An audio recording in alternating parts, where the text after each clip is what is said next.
முப்பெரும் ஆளுமைகளுக்கு நடத்தப்படுகிற இந்த நூற்றாண்டு விழாவிலே கலந்து கொண்டிருக்கிற நாம் தமிழர் இயக்கம் உள்பட தோழமை அமைப்புகள் உள்பட அத்துணை தோழர்களுக்கும் நான் சார்ந்திருக்கிற தமிழ் தேசிய பேரியக்கத்தின் சார்பிலே நெஞ்சம் நிறைந்த பாராட்டுக்களையும் வாழ்த்துக்களையும் தெரிவித்துக் கொள்கிறேன். சுருக்கமாக சொல்லிடுறேன், ஒரு 3 செய்திகள் தான். தோழர் சீமானை எனக்கு அதாவது ஒரு 10-20 வருடங்களுக்கு முன்பு நமக்கு தெரியும். எனக்கு என்ன செய்தின்னா, திருச்சி கல்லணையிலிருந்து நெய்வேலி வரைக்கும் ஒரு 10 நாள் நடைபயணம். அந்த நடைபயணத்தினுடைய முழக்கம் என்னன்னா, காவிரி நீர் தராத கர்நாடகத்திற்கு நெய்வேலி மின்சாரம் அனுப்பாதே அப்படிங்கிறது தான் முழக்கம். அந்த முழக்கத்தை வச்சு 10 நாள் நடைபயணத்தில் தான் மறுநாள் 14ஆம் தேதி, அதாவது அது டிசம்பர் 14ஆம் தேதி 2013 நடக்குது. அந்த 14ஆம் தேதி இரவு தஞ்சையிலே ஒரு பொதுக்கூட்டம். அது தமிழ் தேசிய முன்னணி என்ற அமைப்பிலே நடந்த அந்த பொதுக்கூட்டம். அதிலே அன்றைய தமிழ் தேச பொதுவுடைமை கட்சி என்ற வடிவிலே இன்றைய தமிழ் தேசிய பேரியக்கம் என்ற அமைப்பு தலைமை தாங்கி நடத்தியது. அந்த பொதுக்கூட்டத்தில்தான் சீமானுடைய எழுச்சி உரையை நான் முதலாக கேட்டேன். அப்போது எனக்கு உண்மையிலேயே இந்த தமிழ் தேசிய அரசியலிற்கு சினிமா துறையில் மட்டுமல்ல, எல்லா துறைகளிலும் ஆளுமையில் இருக்கிறார்கள் என்பதை அப்போது நான் தெரிந்து கொண்டேன். அதே போல புலவர் கலியபெருமாள் எங்களுடைய ஊருக்கு அருகாமையில் இருக்கிற சவுந்தர சோழபுரம் ஐயாவோடு இறுதி காலத்தில் அரசியல் களத்தில் நின்றவன் நான். ஐயா அவர்கள் ஒரு சொல்லப்படாத செய்திகளை மட்டும் சொல்கிறேன்.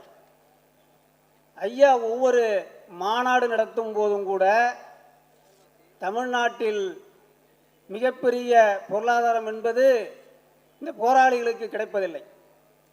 ஆனால் ஐயாவிட்ட ஒரு 12 ஏக்கர் நிலம் இருந்தது. அந்த நிலத்தில் விளைகிற சாகுபடி செய்கிற உணவு தானியங்களை விட்டுதான் அவர் மாநாடு நடத்தியிருக்கிறார்.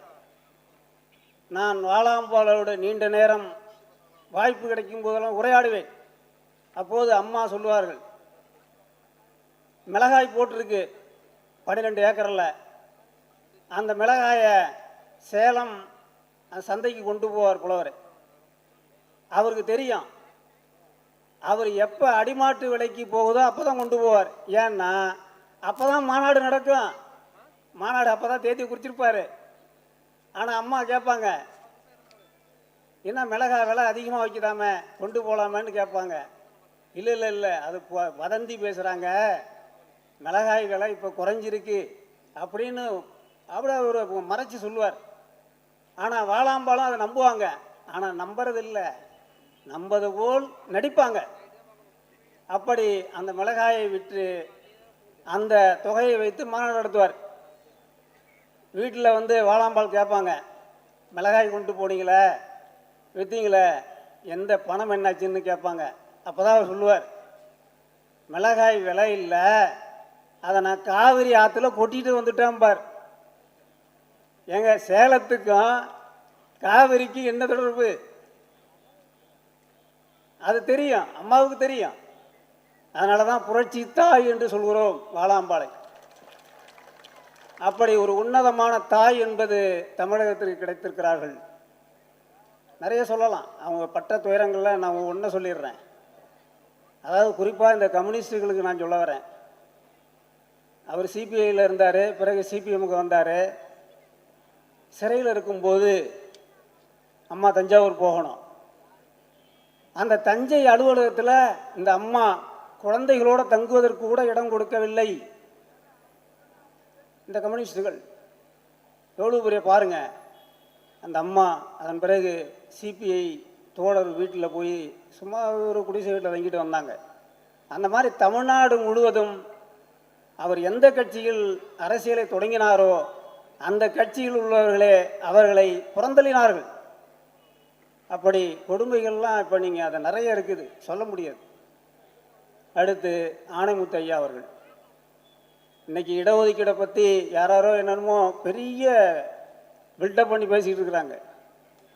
அதெல்லாம் கிடையாது. அவருக்கு ஆணிவேர் என்பது ஆணைமுத்து தான். இன்றைக்கி நம்ம பல விதங்களில் பேசிக்கலாம். பிற்பட்டோருக்கு இத்தனை விழுக்காடு கிடச்சிருக்கு, தாழ்த்தப்பட்டவருக்கு இத்தனை விழுக்காடு கிடச்சிருக்கு, நம்ம பட்டியல் போடலாம்.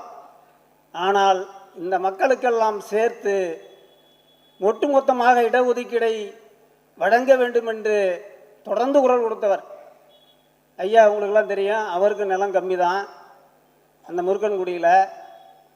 அவர் அந்த நிலத்தை எல்லாம் இப்போ இன்றைக்கி இல்லை, போய் பார்த்தீங்கன்னா தெரியும். ஒரு 3 சென்ட் மட்டும் தான் அவருக்கு அங்கே இடம் இருக்குது, காளிமனை.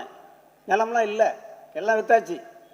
விற்றுட்டு ஒரு அச்சகத்தை தொடங்கி அந்த அச்சகத்தில் தன்னுடைய மூத்த மகளை பொறுப்பில் அமர்த்திவிட்டு இந்தியா முழுக்க பயணம் செய்தவர் ஆணைமுத்து அவர்கள்.